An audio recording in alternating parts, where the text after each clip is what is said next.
একটা প্রাইমারি স্কুলের বিভিন্ন ক্লাসে ফার্স্ট বেঞ্চ আর লাস্ট বেঞ্চ বলে কিছুই নেই, বরং সব পড়ুয়ারা বসেছে পাশাপাশি। একটা বেঞ্চ পাশে আরেকটা বেঞ্চ পাততে পাততে ক্লাসরুমের চেহারাটাই অনেকটা ইংরাজি ইউ অক্ষরের মতো হয়ে গিয়েছে। মালায়ালাম সিনেমায় এটা দেখানোর পরে দক্ষিণ ভারত জুড়ে হই হই শুরু হয়েছে। কেরল তো বটেই, তামিলনাড়ুর মতো কেরলের প্রতিবেশী রাজ্যের বিভিন্ন স্কুলে ক্লাসের প্রত্যেকটা ছাত্রছাত্রীকে ওভাবে পাশাপাশি বসানো হচ্ছে, অথচ আমরা মানে বাঙালিরা জানিও না।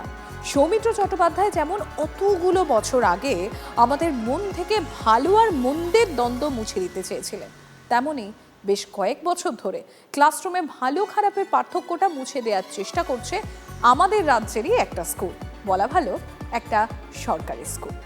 এটা কাদিরপুর কিরণময়ী প্রাথমিক বিদ্যালয়। স্কুলের গায়ে বড় বড় করে লেখা, সফলতার প্রথম সিঁড়ি হলো শিক্ষা।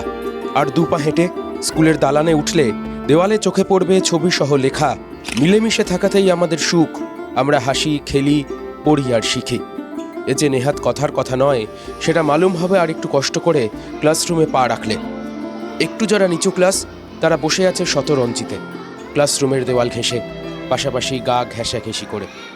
ছোটরা লিখছে দেওয়ালে, দেওয়ালেই ব্ল্যাকবোর্ড, সেই ব্ল্যাকবোর্ডে লিখে লিখে পড়ছে যারা, তাদের প্রত্যেকের হাতে চক আর ডাস্টার।